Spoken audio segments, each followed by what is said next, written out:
One of the things that I hear a lot of men say is basically that they're done trying to date women. It doesn't matter how old they are. They deal with the same issues with all women. And what I'm here to tell you is that it's not necessarily just you or the women here. You see, I used to think the same thing. I used to be like, is there something wrong? Am I doing something wrong? Why can't I find a woman to hold me down? And you know what?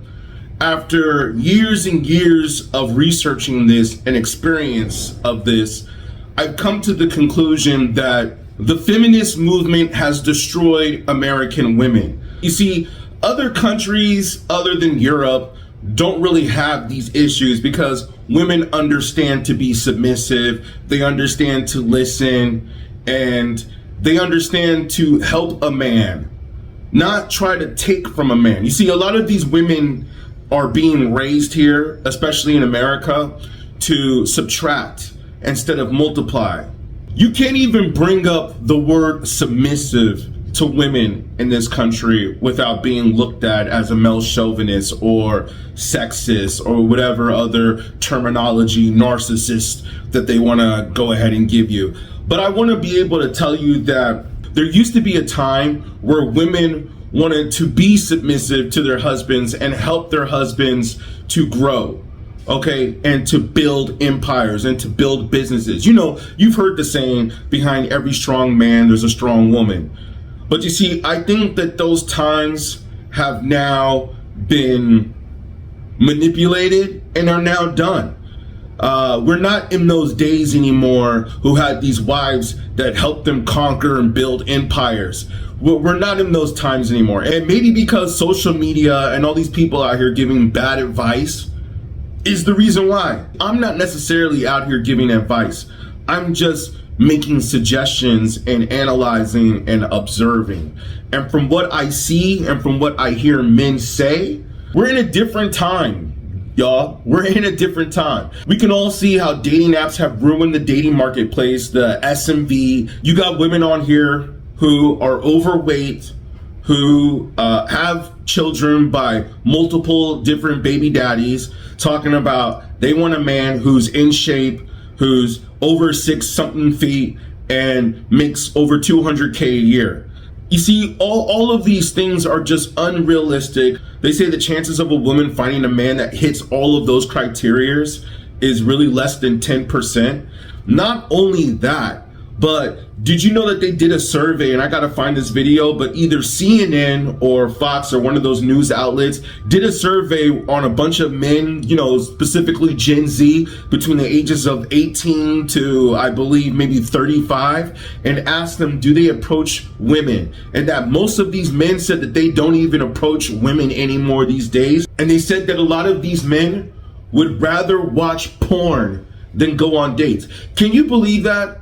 People are openly saying that they'd rather watch porn than go on a date with a woman. I remember when I was growing up that if you were watching porn all the time and you didn't go out and talk to girls, you were considered a loser. Nowadays, that's considered the norm. Do you see what I'm talking about here? The shift in society and the shift in culture. I remember back in the days, like, if you were caught watching porn, all the homies would clown you. They would be like, yo, you watching porn? Like, go get a woman, yo. Like, what's wrong with you, man? Go talk to some girls, yo. Like, what's up? Go talk to her, man. Man up. We don't do that anymore.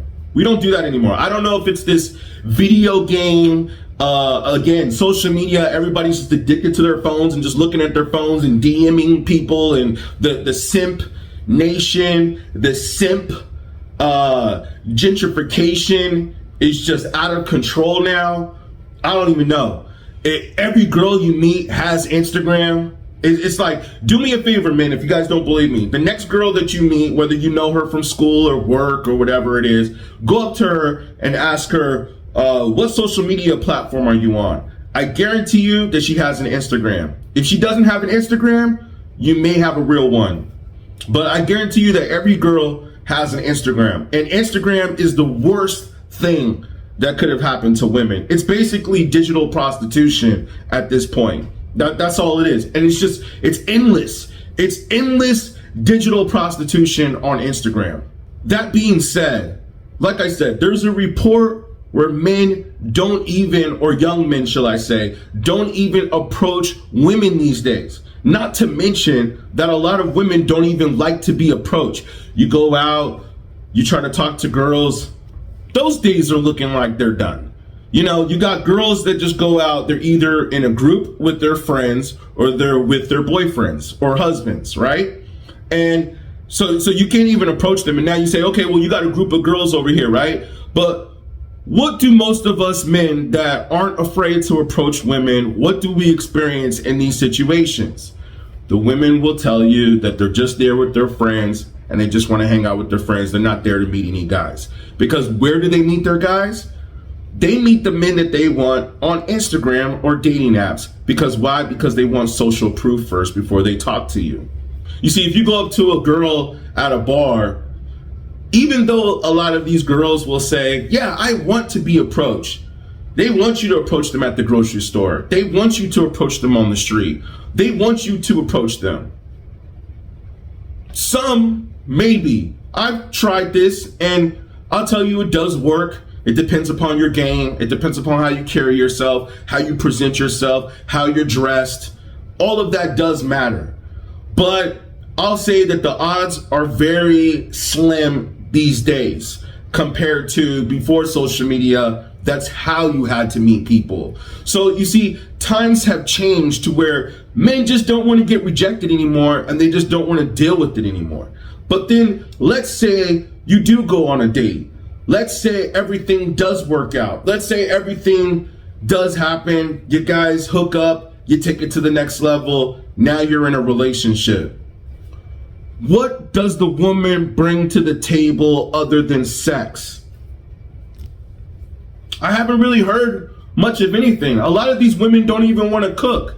Yes, there's a few out there that want to cook, but let's speak on majority of the women that do not cook. They want you to be able to take them to restaurants.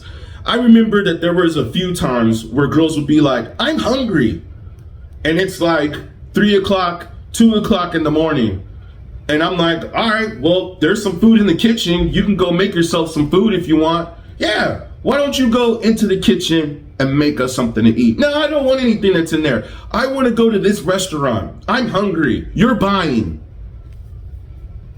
You see, like I said, fellas, we're not in the times of where a woman wants to help build a man. I think that we are in the times of where a woman wants to subtract from a man. And this has a lot to do with the feminist movement in American culture that has pretty much ruined women in this society. I'll even go further, deeper into this later and probably in another video, but I just wanted to get this off real quick to just tell you that we are in a time now where I believe that it's just the American culture. As I mentioned earlier, bring up the word submissive to a woman in this country and she will look at you like you are some male chauvinistic pig. But you could say this in another country and like Japan, and they'll probably be like, yes, the woman is submissive. She's supposed to be submissive. She's supposed to listen to the man. She's supposed to let the man lead. She's supposed to not challenge the man.